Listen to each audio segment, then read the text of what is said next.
dubtar la seva vocació antifeixista, i és una persona també de l'exili català. Bé, ara passem al plat principal, a l'acte central, que és el de la nostra companya Margarida Barjau, que ens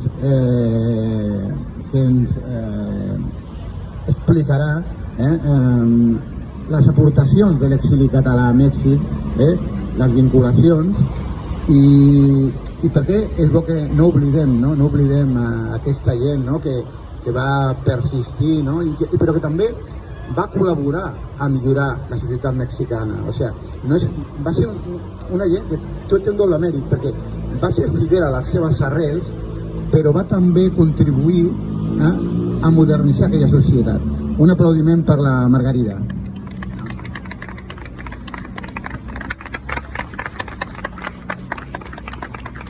Bona tarda, bon vespre. Mireu, van haver 7 vaixells, 7, que van arribar a Veracruz. El primer vaixell que va arribar a Veracruz va ser el Sinaya, i després, amb els altres 7, entre tots, unes 24.000 persones d'exili. A Veracruz, l'any 2009, es va organitzar un homenatge als exiliats que van arribar el 13 de juny de 1939. 20.000 persones, 20.000, es van concentrar al port de Veracruz per homenatjar aquella arribada, el 2009. I van ser les persones que, aquestes 20.000 persones també van ser les 20.000 persones, és a dir, es va repetir l'efecte dels que van rebre els 1.681 exiliats i exiliades i nens que anaven al vaixell Sinaya. Van voler repetir l'acte d'homenatge amb un fet que havia passat abans. Llavors, les van rebre en el primer moment, en el primer exili. El Sindicato de Tortilleras de Veracruz saluda a los heroicos defensores de la República Espanyola. A veure, suposo que ja sabeu el que són les tortilleres aquí, oi? Són les que fan el pa típic mexicà, que és la tortilla.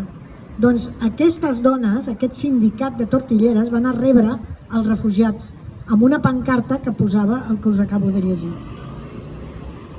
Els refugiats, que no sabien el que era, es van quedar tots sorpresos i, evidentment, anaven preguntant què volia dir. Llavors, el president Lázaro Cárdenas els hi va obrir els braços i va rebre a tots aquests refugiats que van estar 18 dies al mar. I entre ells hi havia un senyor que es deia Bartolomé Rosic, que era impressor, que va ser un dels que va fundar una editorial molt reconeguda a Mèxic que es deia Interamericana, i portava la seva filla, que tenia en aquell moment 12 anys, que era la Rosario. La Rosario tota la vida va enyorar Catalunya. Es va casar amb un mexicà i va tenir 5 fills, però sempre enyorava Catalunya, i quan venia a Catalunya enyorava Mèxic, perquè després va poder venir. En aquest homenatge es va posar una placa en el port on deia Veracruz, porta de la llibertat, en català, i feta pels de Veracruz, porta de la llibertat. Llavors, l'any 1937 es van enviar uns nens des d'aquí Catalunya cap a Mèxic, i aquests nens van ser anomenats els nens de Morelia perquè els van portar cap allà, i Mèxic se'n va fer càrrec, d'acord? Llavors, fins l'any 1942 van anar arribant aquests vaixells que us dic, i van ser 7 més 17, és a dir, que Déu-n'hi-do la de vaixells que van arribar. Van ser 24.000 exiliats republicans. Tots van refer la vida, i sobretot hi havia